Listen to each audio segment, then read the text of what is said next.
Hello and welcome to the Quibber channel. I am Jason, your host. Bertie and me have just been downstairs. I believe Zach's in the other room at the moment. Zach might come in a minute, I don't know. Oh,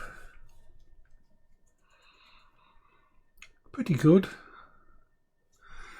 Still trying to get a handle on my sleep schedule now that I'm no longer in burnout. I'm trying to figure out any way I can where I can get more than a couple of hours sleep at a time.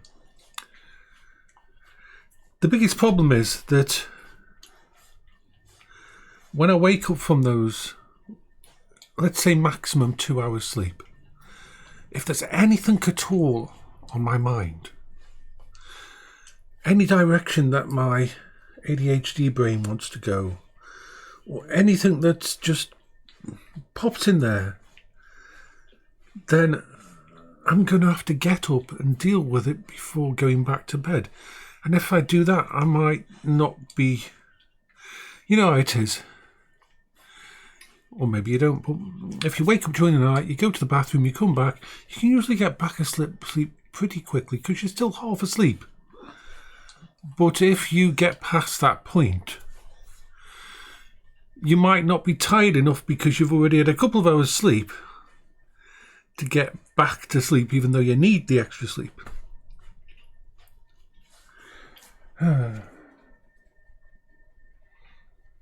Given to that as well, my brain was like, oh my god, you've got to try this, you've got to try this food. You want to try this kind of food. I'm trying to steer myself away from bread and bread products and that at the moment. Just give myself a break from them. But my brain likes sandwiches. I like savoury products. And it's sometimes it's like, the problem is,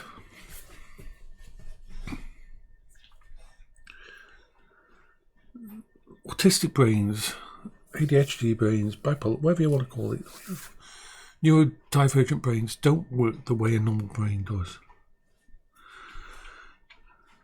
A single thought, a single idea can become the equivalent of the worst addiction. Can have all of that energy behind it. There is no getting away from it. It is equivalent, at least, and this has been proven, to the kind of drive and intent that a person who is addicted to something like crack cocaine or heroin. That is the problem. When the switch flips in a neurodivergent's head, all the limiters go off. Every bit of energy in the head is drawn away from every other part. Rationale goes out the window, not because rationale disappears, but because rationale becomes a ghost. All the energy and the intent behind the rationale and the logic gets drawn away. Your willpower becomes a ghost. It's still there, but there's no fucking energy at all behind it. It's all been dragged away to this new thing. This new thing that your brain says, ooh, shiny. And that shiny can be anything. At 2 a.m. this morning, I had to order a cheap sandwich to be delivered at 7:30 in the morning when the local sandwich maker place actually started up. And even though I did that, I couldn't get back to sleep at 2 o'clock. My brain was consumed with the idea of this sandwich. It was absolutely consumed with the idea of a sandwich, a sausage and cheese sandwich. and there was nothing I could do to stop my brain from being consumed by that singular idea. Everything else in my world was gone away. That sandwich was my life. That sandwich was more important to me than sleep, more important to me than going to the bathroom, more important to me than anything else. And until I fulfilled that, nothing else would get done. That is the problem.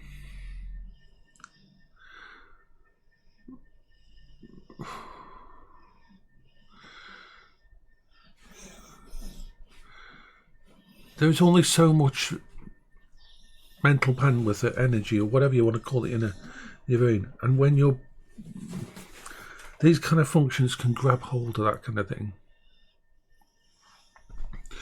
you don't have a choice in it. Now, I'm usually very, very good at creating coping strategies so that kind of thing doesn't happen. But the problem is, I was so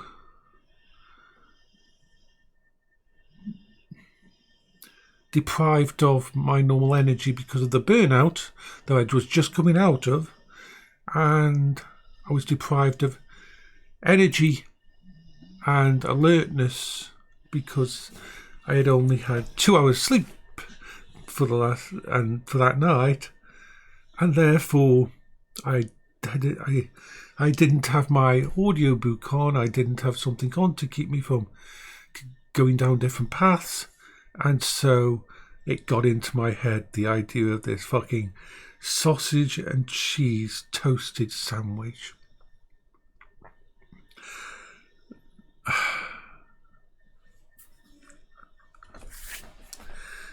I don't know. It's impossible to describe it to someone who hasn't experienced it.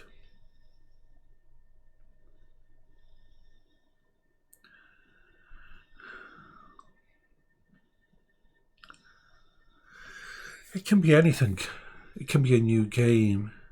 It can be a new hobby.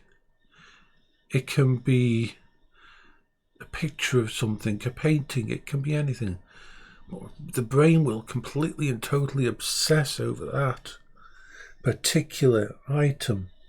And until you fulfill it, until you sort it out, until you go for it, you can't stop it. You can't fight it.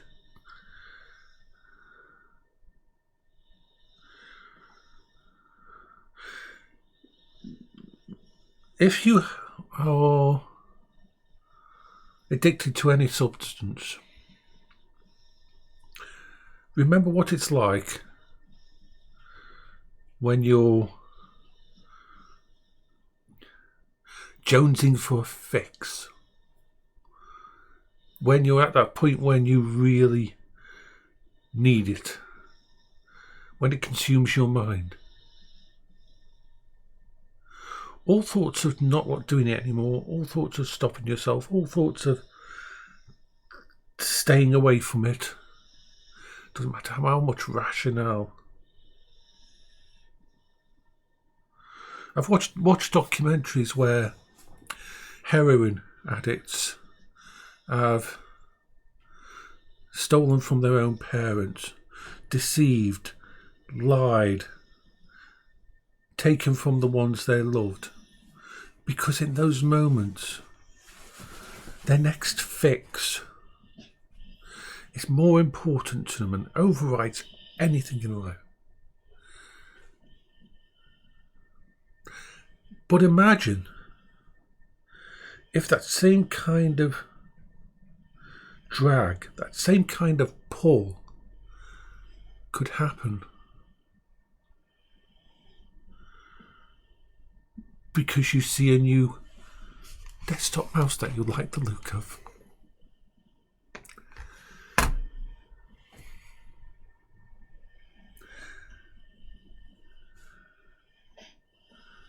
or something shiny in a shop. Imagine if that same kind of mechanic can just like the look of anything out there and then drag you in that direction. We try not to.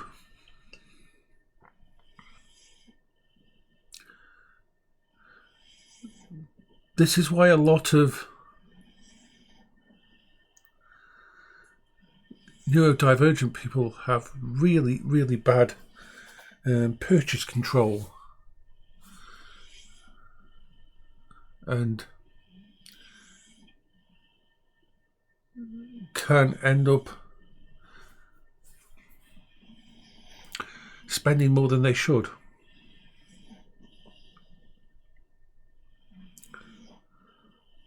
It's not an easy thing.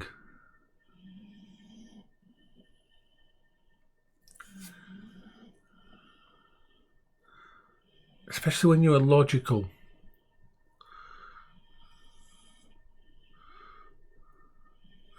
Especially when you have foundational rational knowledge and you know it's happening.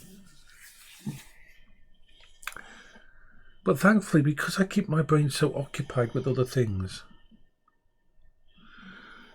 that's one of the parts of listening to audio books or playing certain games, and I can edge that down in a different direction.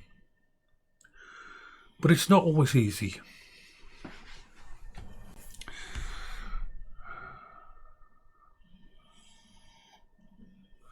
So I hope you're all having a wonderful day. This is Jason for the Weber channel.